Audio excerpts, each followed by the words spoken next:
Welcome to Soundarya vlogs. Hi எல்லாருக்கும் வணக்கம். இன்றைக்கி நம்ம என்ன பார்க்க போகிறோன்னா இன்றைக்கி ஆடியோட 3வது செவ்வாய்க்கிழமை. இன்றைக்கி பார்த்தீங்கன்னா ஃபஸ்ட்டு 2 செவ்வாய்க்கிழமைக்கும் பார்த்தீங்கன்னா நான் ஒரு கம்பங்கூழ் காய்ச்சினேன், இன்னொன்று ராகி கூழ் காய்ச்சினேன். இது மாதிரி 2 கூழ் எனக்கு தெரிஞ்ச கூழை 2 காய்ச்சிட்டேன். அதனால் இப்போ 3வது செவ்வாய்க்கிழமை சக்கரை பொங்கல் வைக்கலான் இருக்கேன். அதுவும் சக்கரை பொங்கல் பார்த்தீங்கன்னா நான் பச்சரிசிலலாம் செய்யலை, சாதாரணமாக நம்ம வீட்டில் சாதம் வைக்கிறோம்ல, மதியானம் ரைஸ்க்கு சாதம் வைக்கிறோம்ல, அந்த இதில் தான் பண்ண போகிறேன். அதுவும் நல்லா குழைவாக சூப்பராக இருக்கும் சாப்பிட்றதுக்கு. இப்போ வாங்க அந்த ரைஸில் எப்படி நம்ம பொங்கல் வைக்கிறதுன்னு பார்க்கலாம். அதுக்கு ஃபஸ்ட்டு ரைஸை குக்கரில் சேர்த்துட்டு கழுவி எடுத்து வந்துக்கலாம். இப்போது ரைஸை பார்த்திங்கன்னா நல்லா கழுவி எடுத்து வந்துட்டேன். அதில் பால் சேர்த்துக்கலாம். பால் சேர்த்திங்கன்னா இது காய்ச்சாத பால் தான் சேர்த்துருக்கேன். நான் 1 பவுல் அரிசி எடுத்துருக்கேன். அதில் ஒரு அரை பவுல் இல்லை 3/4 பவுல் அளவுக்கு பால் எடுத்துக்கோங்க. பார்த்திங்கன்னா பால் சேர்த்தோன்னா பொங்கல் எப்பயுமே நல்லா டேஸ்ட்டாக இருக்கும், சூப்பராக இருக்கும் சாப்பிட்றதுக்கு. அதனால தான் பால் சேர்க்குறோம். நீங்கள் பால் சேர்க்காமல் பார்த்திங்கன்னா ஆக்சுவலாக இப்போ நான் எங்கள் வீட்டு சைடு பார்த்திங்கன்னா பால் சேர்த்து தான் பண்ணுவோம். எங்கள் மாமியார் வீட்டு சைட்லாம் அந்த தைப்பொங்கலுக்கு பால் வைக்கும்போது தைப்பொங்கலுக்கு பொங்கல் வைப்போம்ல வாசலில், அதில் பால் சேர்க்காமல் வைப்பாங்க. அதனால் பார்த்திங்கன்னா ஒரு சிலர் பால் சேர்க்காமல் பொங்கல் வைப்பாங்க. ஆனால் பால் சேர்த்து வச்சா நல்லா பயங்கர டேஸ்ட்டாக சூப்பராக இருக்கும் சாப்பிட்றதுக்கே. நீங்களும் கண்டிப்பாக ட்ரை பண்ணி பாருங்கள் இந்த பால் ஊற்றி. இப்போது அதே பவுலில் தண்ணி சேர்த்துக்கலாம். தண்ணி பார்த்திங்கன்னா நான் உங்களுக்கு அளவு சொல்கிறேன். எதுக்காக நான் பவுலில் அரிசி சேர்த்து பவுலில் தண்ணி சேர்க்குறேன்னா பார்த்திங்கன்னா நான் எப்பயுமே வீட்டில் செய்கிறதா இருந்தால் ஒரு அலாக்கில் அரிசி எடுத்து போட்டு டம்ளரில் தண்ணி ஊற்றிடுவேன். உங்களுக்கு அளவு தெரியணுங்கிறதுக்காக நான் பவுலில் இன்றைக்கி அரிசி எடுத்துருக்கேன், அதுலேயே பாலும் ஊற்றிருக்கேன், அதுலேயே தண்ணியும் ஊற்றிட்டு இப்போ நான் இந்த பவுலை வச்சு எத்தனை பவுல் தண்ணி ஊற்றுறேன்னு சொல்கிறேன்.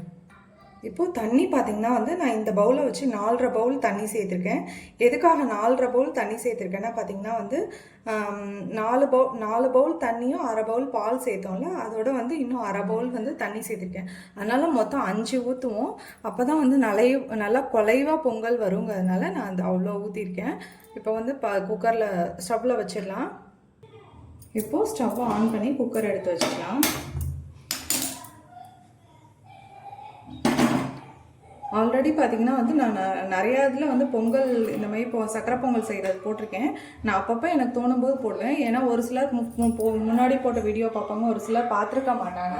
அதனால் நான் எப்பப்போ செய்கிறேனோ அப்பப்போ போடுறேன். அதனால் நான் அடிக்கடி போடுறேன்னு நினச்சிக்காதீங்க. இப்போது குக்கரை மூடி விசில் போட்டுடலாம். இன்றைக்கி நான் ஆடி 3வது செவ்வாய்க்கு பொங்கல் வச்சுருக்கேன். இப்போ குக்கர் ஒரு 4 விசில் வரட்டும். 4 விசில் வரத்துக்குள்ளே நம்ம வெல்லத்தை இடித்து வச்சிடலாம். அதுக்கப்புறம் டைம் இருக்கும், இதுக்கு விசில் வரத்துக்குள்ளே வெல்லத்தை இடித்து வச்சுட்டு விளக்கேற்றிட்டு வந்துடலாம். இப்போது வெல்லம் பார்த்திங்கன்னா நான் இப்போ முன்னாடிலாம் அச்சு வெல்லம் கிடைக்கும், நல்லா இனிப்பாக இருக்கும். இப்போல்லாம் எந்த கடையிலையுமே அச்சு வெல்லம் கிடைக்க மாட்டேங்குது. இந்த மாதிரி உருண்டை வெல்லம் தான் கிடைக்குது. உருண்டை வெல்லத்தை பார்த்திங்கன்னா ஒரு உருண்டையும் இன்னொரு இதில் ஒரு 1/2 உருண்டையும் எடுத்திருக்கேன். பார்த்திங்கன்னா நான் இவ்வளோ இனிப்பு சேர்க்குறேன். சக்கரை பொங்கல் எப்பயுமே நல்லா இனிப்பாக செஞ்சால் தான் டேஸ்ட்டாக இருக்கும். அதனால் சாமிக்கு நெய்வேத்தியம் வைக்கிறதுனால நம்ம இனிப்பாகவே செய்ய போகிறோம். நீங்கள் உங்களுக்கு இனிப்பு கம்மியாக வேணும்னா கொஞ்சம் கம்மி பண்ணிக்கோங்க வெல்லத்தை.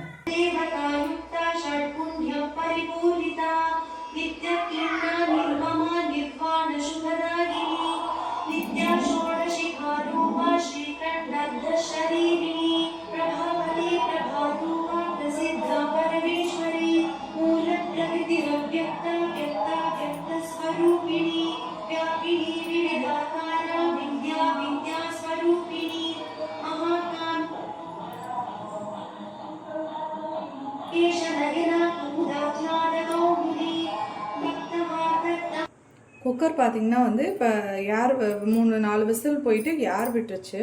ஏர் விட்டதுக்கப்புறம் திரும்ப ஸ்டவ் ஆன் பண்ணிக்கலாம். இப்போது ஏர் போனதுக்கப்புறம் குக்கரை ஓப்பன் பண்ணி திரும்பவும் ஸ்டவ்வில் வச்சுக்கலாம். இப்போது ரைஸு கிண்டி விடலாம். பாருங்கள் அடியிலெல்லாம் ஒட்டவே இல்லை. பாருங்கள் ரைஸு ஒட்டாமல் நல்லா குலைவாக இருக்குது பாருங்கள் ரைஸு. இப்போது இந்த மாதிரி கிண்டி விடலாம் ரைஸை. பாருங்கள் நல்லா பொங்கலுக்கு வச்ச மாதிரி. இப்போ இதில் வெல்லம் சேர்த்துக்கலாம்.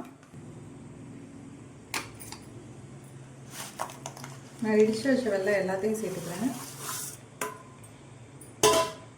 வெல்லம் சேர்த்து நல்லா கிண்டி விடலாம். நான் 1-2 இடிச்சிருக்கேன். ஓரளவு என்னால் முடிஞ்ச அளவுக்கு இடிச்சிருக்கேன். அது ஹீட்லேயே கரைஞ்சிடும் வெல்லம் ஃபுல்லாக நல்லா. எதுக்காக பாருங்கள் இவ்வளோ கெட்டியாக இருக்கிறது, இப்போ நம்ம வெல்லம் சேர்த்தோம்னா தண்ணி விடும் பாருங்கள். அதனால தான் வந்து இவ்வளோ குலைவாகவும் தண்ணியாகவும் வைக்கிறது. குலைவாகவும் தண்ணி இல்லாமல். இப்போ நம்ம குக்கர் ஓப்பன் பண்ணதுக்கப்புறம் தண்ணி சுத்தமாக இருக்குது பாருங்கள். இப்போ நல்லா தண்ணி விழுது பாருங்கள் சர்க்கரை சேர்த்ததுக்கப்புறமே. அதேமாதிரி நான் ஃபஸ்ட்டே சொன்னேன்னா என்னன்னு தெரில, இந்த மாதிரி பொங்கல் வந்து நம்ம சாப்பாட்டு அரிசியில் செய்கிறது பார்த்திங்கன்னா வந்து 6 மாத குழந்தையிலேருந்தே பொங்கல் தரலாம் குழந்தைங்களுக்குலாம். ஒரு சிலர் வந்து குழந்தைங்களுக்கு இப்போ இருக்க குழந்தைங்களுக்குலாம் இனிப்பே தரமாட்டேங்கிறாங்க, ஏன்னு தெரில. ஆனால் நான் என் பசங்களுக்குலாம் நல்லா இனிப்பு கொடுத்து தான் வளர்த்தேன். சின்ன வயசுலேருந்து இனிப்பு சால்ட்டு எல்லாமே போடுவேன்.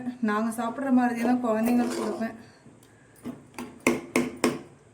இப்போ வந்து ஸ்டவ் வந்து பார்த்திங்கன்னா சிம்லேயே தான் இருக்குது. இந்த மாதிரி ஒரு சில கட்டிகள் இருக்குது பாருங்கள், வெள்ளை கட்டியெல்லாம் அதெல்லாம் கரையும். அதனால் வந்து ஸ்டவ்வை சிம்லேயே வச்சுக்கோங்க. இப்போ வந்து முந்திரி திராட்சையை வந்து நெய்யில் வறுத்து எடுத்து வந்துடலாம். அதை நான் வீடியோவில் காமிக்கலை. இப்போது முந்திரி திராட்சையை பார்த்திங்கன்னா வந்து வறுத்து எடுத்து வந்தாச்சு. நான் முந்திரி திராட்சை வறுத்ததுலேயே நெய் கொஞ்சம் எக்ஸ்ட்ரா சேர்த்துட்டேன். அதனால் இந்த நெய் போதும்னு நான் விட்டுட்டேன். நீங்கள் வேணுன்னா வந்து திரும்பவும் வந்து நெய் இந்த பொங்கலில் சேர்க்கணுனாலும் சேர்த்துக்கலாம். இப்போ முந்திரி திராட்சை சேர்த்து கிண்டி விடலாம்.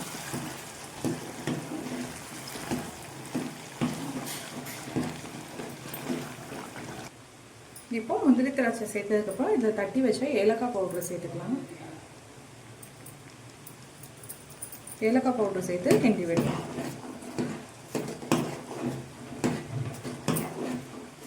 ஏலக்காய் பவுடர் சேர்த்து கிண்டி விட்டு சும்மா 1 நிமிஷம் இருந்தால் போதும். இப்போ ஸ்டவ் ஆஃப் பண்ணி சர்வ் பண்ணிடலாம். நான் எப்பயும் எல்லா வீடியோக்கும் சொல்கிற மாதிரி சர்வ் பண்ணிடலான்னு சொல்கிறேன். சாமிக்கு நெய்வேத்தியம் வச்சிடலாம். இப்போ பார்த்திங்கன்னா வந்து சக்கரை பொங்கல் வந்து நம்ம சாமிக்கு நெய்வேத்தியம் வைக்கிறதுக்கு சூப்பராக ரெடி ஆகிடுச்சு. இப்போ நெய்வேத்தியம் காமிச்சு தீபாவளி காமிச்சிடலாம். இப்போ பார்த்திங்கன்னா வந்து சாமிக்கு நெய்வேத்தியம் வச்சுட்டேன். பால் காய்ச்சிட்ருக்கேன். பால் காய்ச்சி வச்சுட்டுங்க. செவ்வாய்க்கிழமை நான் எப்பயும் பால் வைப்பேன்னு சொல்லியிருக்கேன். அதே மாதிரி பார்த்திங்கன்னா வந்து நான் எப்பயும் செவ்வாய்க்கிழமை கோயிலுக்கு போய் முருகன் முன்னாடி கந்தசஷ்டி கவசம் படிப்பேன். இங்கே வந்து பார்த்திங்கன்னா எனக்கு சமமல்ல, அதனால் கோயிலுக்கு போக முடியல. இங்கே கந்தசஷ்டி கவசம் சாமிக்கு முன்னாடி படிச்சுட்டு அதுக்கப்புறம் நெய்வேத்தியம் காமிச்சு தீபாவளி காமிக்கலான் இருக்கேன். இப்போ பார்த்திங்கன்னா வந்து பால் நெய்வேத்தியம் வச்சிடலாம். அடுத்து நான் கந்தசஷ்டி படிச்சிடுறேன்.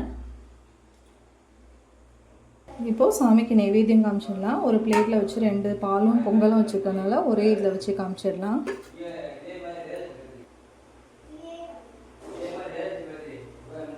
மேலே இருக்க சாமிக்கு காமிச்சிடலாம். இப்போது நெய்வேத்தியம் காமிச்சாச்சு. நீர் விளாடு.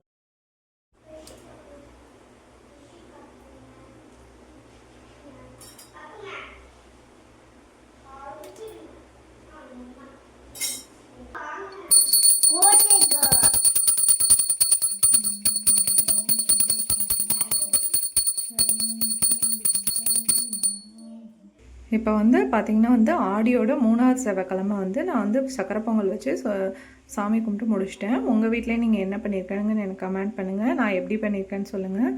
இன்னும் வேறு எப்படி பண்ணலாங்கிறது எனக்கு ஐடியா கொடுங்க. தேங்க்யூ.